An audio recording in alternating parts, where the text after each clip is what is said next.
নিজৰ একাউণ্টত থৈ দিছে পাহৰি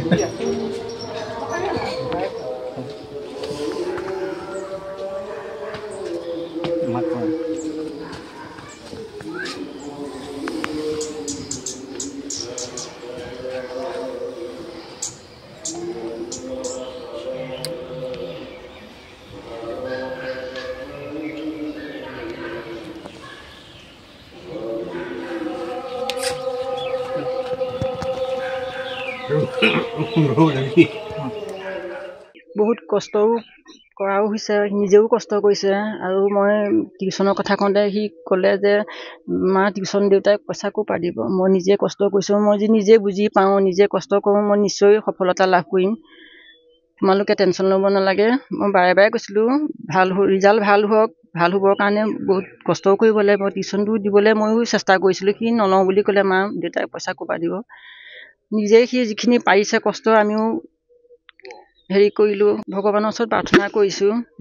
আমিও ইমানকৈ ভবাও নাই, যিমানখিনি আগবাঢ়ি যোৱা কষ্ট কৰি দি আছে। আৰু এতিয়া চেকআপলৈ গৈছিলে, কি হয় নৰ্মেলেই হয় নে কি হয়, আৰু পিছত গ'লেও হ'ব। সি ক'লে যে মা মই উভতি যাওঁনে বোলো, গুচি আহা, নালাগে বেলেগ এদিন যাবা। আৰু ভবাও নাছিলোঁ, আকস্মিকভাৱে দি দিলে। ভালেই লাগিলে। ভালেই লাগিছে, ল'ৰাই ভালকৈ পাছ কৰিছে। আৰু আমি যেনেদৰে দিব লাগিছিলে তেনেদৰে দিব পৰা নাই। তাৰ সুবিধা এটাও টিউশ্যনো দিয়া নাই, টিউশ্যন আমি দিব পৰা নাই। আৰু কিতাপ পত্ৰ দৰকাৰ হ'লেও বেলেগক কওঁ, কোনোবাই কিতাপ এখন দিয়ে। তেনেকৈ ওচৰৰ মানুহে এঘৰে কিতাপখিনিয়ে দিলে।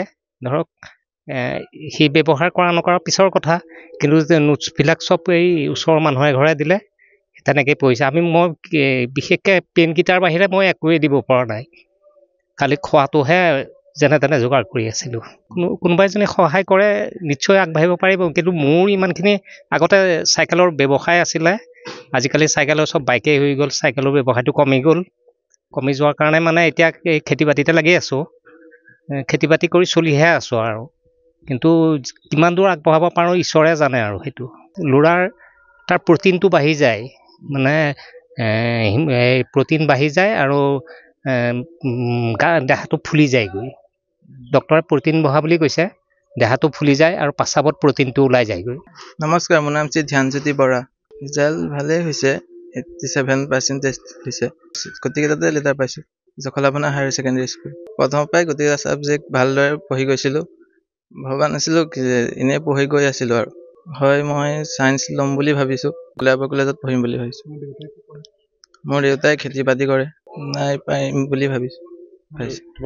হয়, মেট্ৰিক দিয়াৰ সময়তে অকণমান গা অসুস্থতা হৈছিলে, তাৰপিছত ভাল পাইছোঁ এতিয়া।